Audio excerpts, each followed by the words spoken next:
जय हिंद। औरों को मिला है वो मुकद्दर से मिला है, मुझे तो मुकद्दर भी तेरे दर से मिला है। आइए देखते हैं प्रमेय नंबर 6, कक्षा 10 गणित, प्रमेय नंबर 6। क्या है प्रमेय नंबर? वृत्त के एक चाप का अंशमाप कौमा चाप के सापेक्ष वृत्त के एकांतर खंड के किसी एक बिंदु पर इस चाप द्वारा अंतरित कोण का दुगना होता है। तो ये थोड़ी भाषा है वो टिपिकल है। इस भाषा में अगर आपके समझ नहीं आ रहा है तो दूसरा अथवा में पाठ क्या है? किसी चाप द्वारा वृत्त के केंद्र पर बना कोण परिध पर बने कोण का दुगना होता है। ये तो टॉपिक आपको कई बार बताया गया है। किसी चाप द्वारा वृत्त के केंद्र पर बना कोण परिध पर बने कोण का दुगना होता है। तो आइए देखते हैं वृत्त। ये वृत्त बनाया गया किसी चाप द्वारा, जैसे ये तो उसका केंद्र है, कोई चाप ले लिया यहां से ए और बी, ये कोई चाप है यहां से यहां तक ए बी। किसी चाप द्वारा वृत्त के केंद्र पर बना कोण, ये केंद्र पर बनाया कोण। किसी चाप द्वारा वृत्त के केंद्र पर बना कोण, वृत्त की परिध पर बना कोण,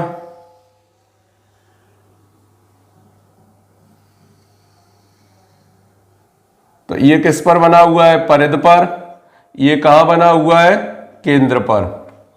किसी चाप द्वारा वृत्त के केंद्र पर बना कोण परिध पर बने कोण का दुगना होता है। इस कोण के लिए ये जो कोण है वो कितना दुगना होगा, हमें ये सिद्ध करना है।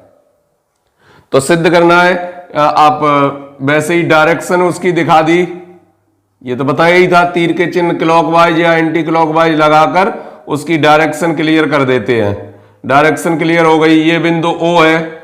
अब हमें सिद्ध करना है केंद्र वाला कोण परिध वाले का दुगना होगा।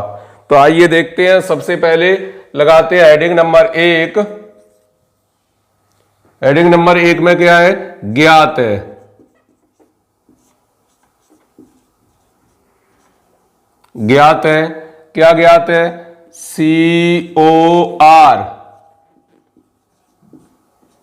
एक वृत्त है।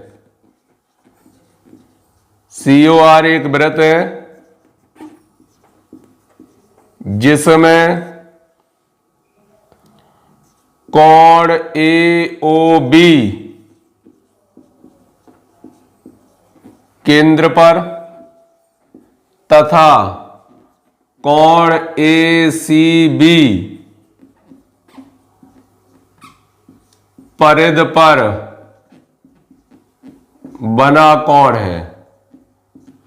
उसकी जो डायरेक्शन दी गई है उसमें जो कहा गया है उसके हिसाब से आप ये कह सकते हैं कि COR एक वृत्त है जिसमें AOB केंद्र पर तथा कोण ACB परिध पर बना हुआ कोण है।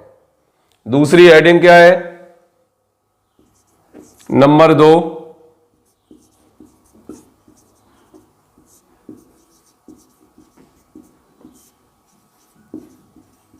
सिद्ध करना है। सिद्ध क्या करना है? कोण AOB बराबर 2 कोण ACB।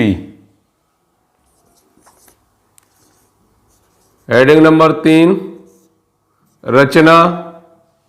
अब रचना में किसी न किसी की आप सहायता लेते हैं। आपको पहले ही से ही पता है रचना में किसी न किसी की सहायता ली जाती है और उसकी सहायता से उसे हल करने का प्रयत्न करते हैं। तो आप रचना में सहायता लेंगे।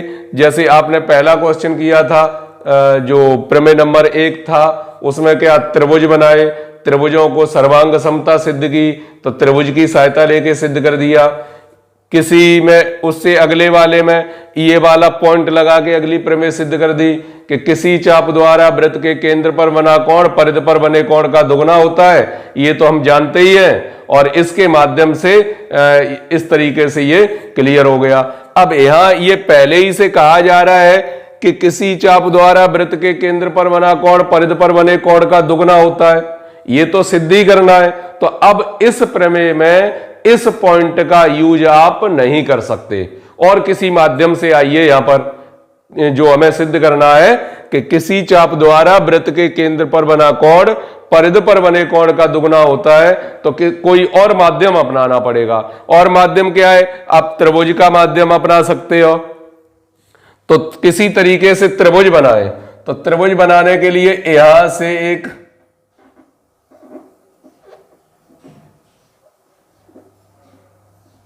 रेखा खींच दी और उसे आगे बढ़ा दिया। अब आगे आप कहीं भी रोक सकते हैं, या चलिए परिध तक पहुंचा दिया।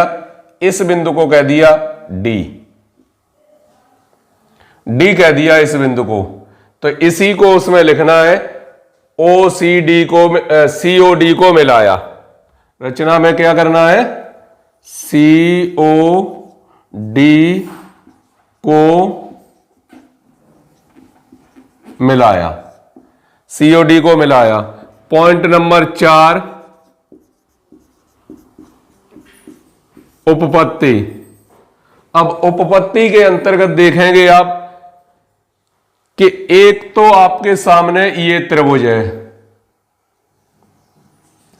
और दूसरा त्रिभुज ये है, दो त्रिभुज बने हुए हैं। इस त्रिभुज की इस भुजा को आगे बढ़ाया गया, तो इस त्रिभुज के लिए ये इधर वाला कोण बहिष कोण का काम करेगा, यानी बाह्य कोण का काम करेगा। ये उसके लिए क्या होगा?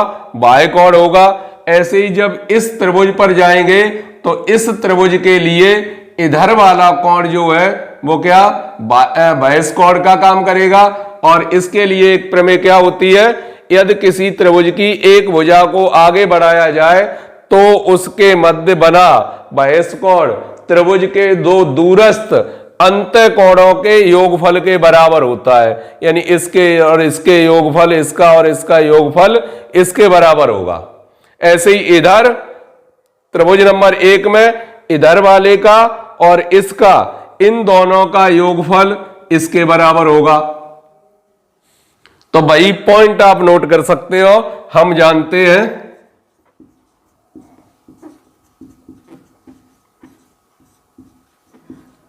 जानते हैं यदि किसी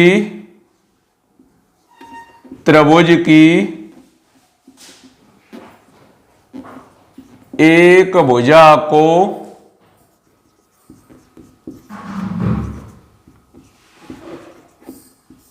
आगे बढ़ाया जाए तो उसके मध्य बना बहिष कोण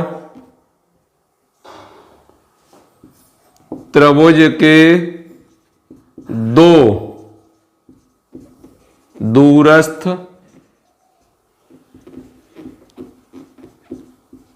अंतः कोणों के योगफल के बराबर होता है। योगफल के बराबर होता है। यह है पॉइंट। यदि त्रिभुज की किसी एक भुजा को आगे बढ़ाया जाए तो उसके मध्य बना बहिष कोण त्रिभुज के दो दूरस्थ अंतः कोणों के योगफल के बराबर होता है। अब बहिष कोण का काम ये कर रहा है त्रिभुज, आप कह सकते हैं त्रिभुज ए ओ सी में, त्रिभुज ए ओ सी में, त्रिभुज ए ओ सी में नोट करेंगे तो क्या है?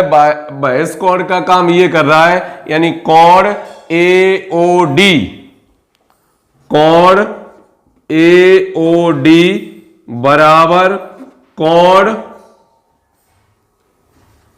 ACO धन कोण OCA नंबर 1। इसमें भी आप निर्णय ले सकते हैं एक कौन सा, कि ये वाला कोण इस कोण के बराबर है, इधर वाले के, चूंकि कोण ACO बराबर कोण OCA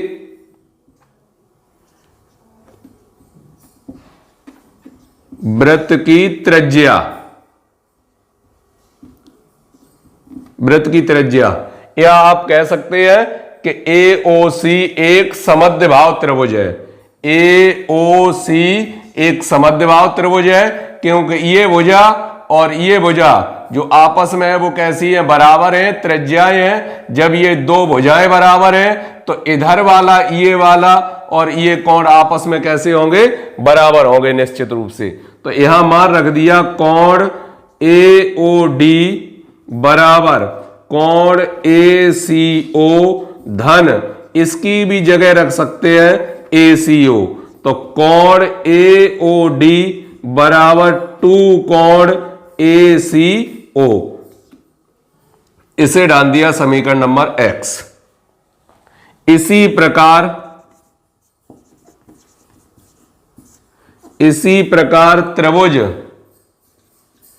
BOC में, इसी प्रकार त्रिभुज BOC में, अब उधर वाले के लिए देखें तो उधर वाले के लिए क्या है, कोण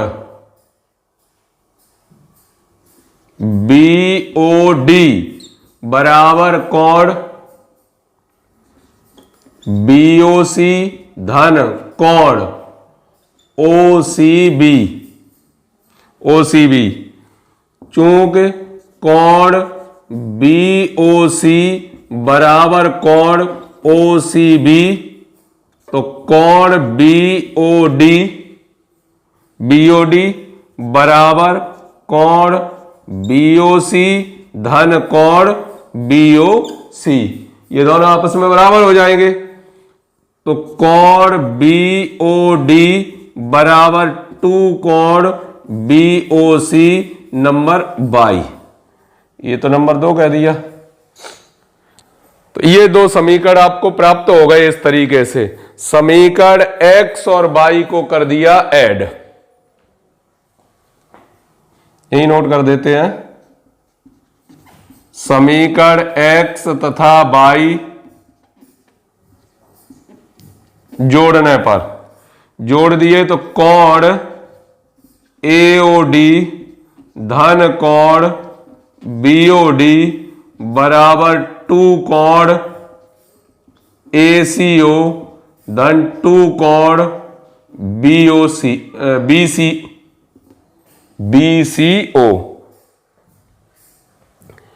ACO हो गए, ऐसे ये क्या है OCB या BCO, ये लिख लो यहां पे, कोण OCB, इसकी जगह भी लिख सकते हैं OCB। तो ये OCB बनेगा, इधर वाला या उधर वाला एक ही बात है। तो OCB, ये पूरा देखें तो इस पूरे कोण को आप एक ही बार में लिखना चाहें तो क्या लिख सकते हैं, AOB बराबर, इन दोनों में 2 कॉमन, कोण ACO धन कोण BCO, कोण AOB बराबर 2 कोण ACB, इसे नोट कर सकते हैं। यही सिद्ध करना था, यही सिद्ध करना था। तो इस प्रकार से आप ये सरल भाषा में प्रमेय को आसानी से सॉल्व कर सकते हैं। अब जो हमने आपको ये 6 थ्योरम के पॉइंट लिखाए हैं, इन पॉइंटों को विधिवत तरीके से आपको याद भी रखना है। थ्योरम का स्टेटमेंट, अगर थ्योरम का स्टेटमेंट आपको याद रहता है तो निश्चित रूप से इससे आगे आने वाली एक्सरसाइज के क्वेश्चन आप काफी सरल भाषा में विधिवत तरीके से हल कर पाएंगे। आपको इसके कोई प्रॉब्लम नहीं आएगी। इसमें निश्चित रूप से आप इस प्रकार प्रमेय भी सीख गए होंगे कि कोई रटने की तो आवश्यकता है नहीं। किसी चाप द्वारा वृत्त के केंद्र पर बना कोण परिध पर बने कोण का दुगना होता है, हमें यह सिद्ध करना है। तो अंश के द्वारा, इस त्रिभुज के द्वारा, अब जो पॉइंट है ये पॉइंट दूसरों में यूज किया जा सकता है। इस पॉइंट, अगर इसे सॉल्व करना है तो इसके लिए कोई अदर पॉइंट यूज करना पड़ेगा। तो इसके लिए क्या, त्रिभुजों की सहायता ली, त्रिभुजों की सहायता ली और उसके लिए बताया कि किसी त्रिभुज की एक भुजा को आगे बढ़ाया जाए तो उसके द्वारा